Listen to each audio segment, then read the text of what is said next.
जय गुरु जी संगत जी गुरु जी के चैनल गुरु जी सत्संग 4 टाइम्स एंड पर आप सभी का मोस्ट वेलकम है।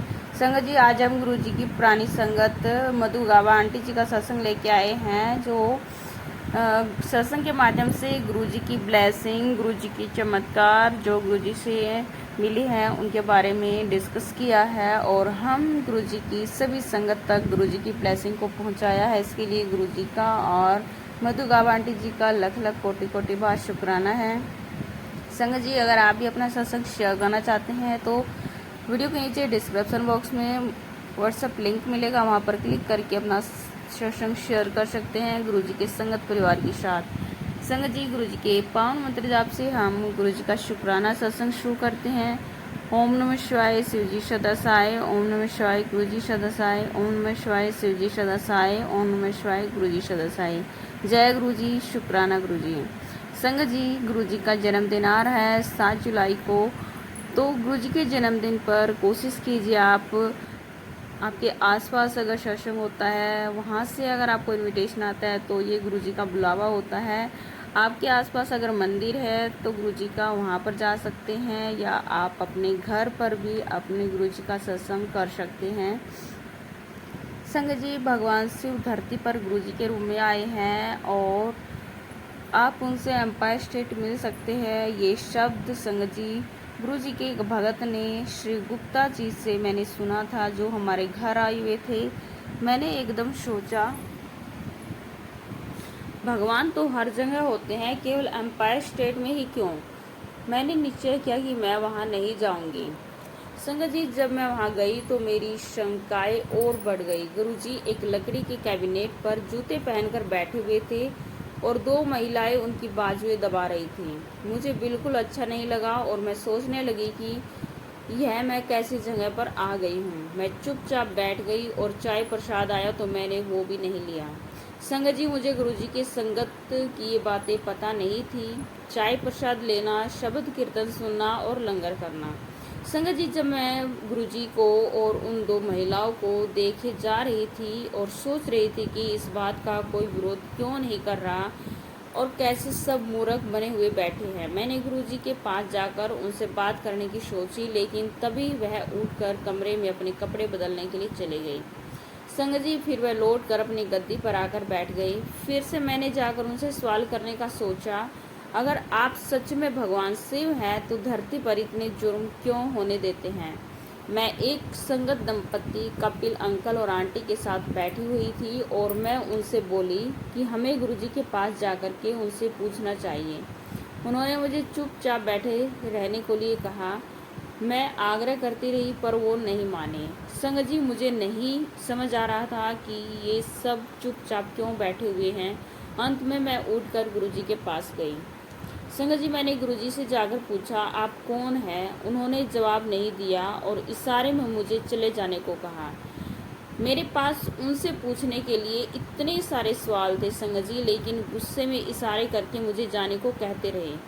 तब तक लंगर प्रसाद परोसा जाने लगा और एक भगत श्री सिंगला अंकल जी ने मुझे सवाल करना छोड़कर लंगर करने को कहा। संगत जी वह भी मुझसे बहुत अप्रसन्न से, क्योंकि वह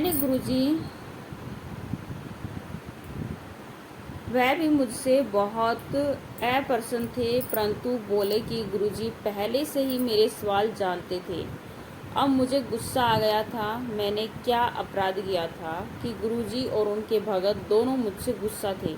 संगत जी मैं रोने लगी और मैंने लंगर करने से मना कर दिया, और मेरे पति और दोनों बच्चों ने भी। संगत जी हम बाहर चले गए और जहाँ जूते रखे हुए थे मैं रोई जा रही थी। मैंने ऐसा क्या कह दिया कि सब मुझसे अप्रसन्न थे।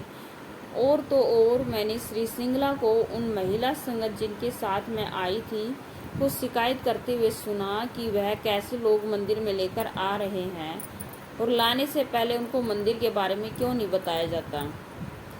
संगत जी मैं घर वापस जाते समय सारे रास्ते रोती रही और अपने पति को कहती रही कि मैंने ऐसा कुछ नहीं किया जिससे मुझे इतनी डांट पड़ी। मेरे पति मुझे चुप कराते रहे और बोले, गुरुजी के पास दोबारा जाकर हम अपना समय नष्ट नहीं करेंगे। घर पहुंचकर मेरे पति और बच्चे सो गए, लेकिन मेरे मन में अभी भी सवाल था। कि सारी दुनिया में इतना अधर्म है, इसके बारे में कोई कुछ क्यों नहीं कर रहा। मैं अपने विचारों में खोई हुई थी। मुझे एक सुगंध आई। मैंने अपने आसपास देखा, वह सुगंध कहाँ से आ रही थी, पर मुझे कुछ नहीं पता चला। मैंने अपने पति को उठाने की कोशिश की, लेकिन वो यह कहकर सो गए कि मेरे रोने से वे परेशान हो गए हैं, उन्हें नींद आ रही है। फिर मुझे गुरुजी दिखे। वह मुझे एक जगह ले जा रहे थे। वहाँ भगवान शिव और शेषनाग थे। मैंने भगवान शिव की जटाओं से बारिश की बूंदें गिरते हुए देखी और मैं शांति की अनुभूति हुई। संगत जी, मैंने बड़े मंदिर का शिवलिंग भी देखा। फिर गुरुजी ने मुझे कुछ पीने को कहा। मैंने उनसे पूछा कि वह क्या था, पर उन्होंने मुझे बस पीने के लिए कहा। मैंने वो गुरुजी से और मांगा। वह बोले कि जितना मैंने पिया था वह पर्याप्त है, मैं इससे अधिक लूँगी तो दीवानी हो जाऊंगी। संगत जी, इस घटना के कुछ दिनों के बाद तक मेरा पूरा घर सुगंध से भरा हुआ रहा। मुझे नहीं समझ आ रहा था कि ये सुगंध कहाँ से आ रही है। संगत जी, मैंने अपने पड़ोसियों के घर जाकर पूछा कि उन्होंने कौन सी अगरबत्ती जलाई थी, पर वे बोले कि उन्होंने कोई भी अगरबत्ती नहीं जलाई है। ऐसा कुछ दिनों तक चलता रहा है। गुरुजी की एक संगत श्रीमती पुष्करना को इस बात का पता चला तो वह मेरे घर आई। उन्होंने मुझे बताया कि यह गुरुजी की खुशबू थी और उन्होंने मुझे बड़े मंदिर के बारे में भी बताया। संगत जी, मैंने मंदिर जाना शुरू किया।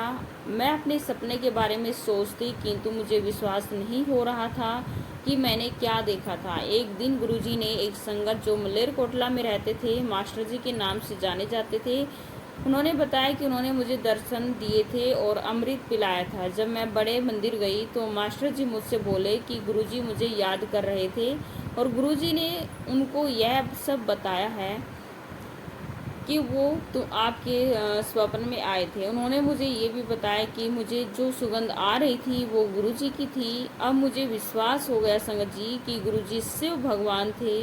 हमने हर शनिवार नियमित रूप से गुरुजी के यहाँ जाना शुरू कर दिया। संगत जी, मेरी सासू माँ बहुत बीमार थी और अस्पताल में भर्ती थी। बच्चे, देवर और मैं उनसे मिलने अस्पताल गए। वह कुछ भी नहीं खा पी रही थी और मैंने गुरुजी का सत्संग सुनना शुरू किया और खाने के लिए सेब दिया, जो उन्होंने खा लिया। फिर मैंने उन्हें चीकू दिया, उन्होंने वो भी खा लिया।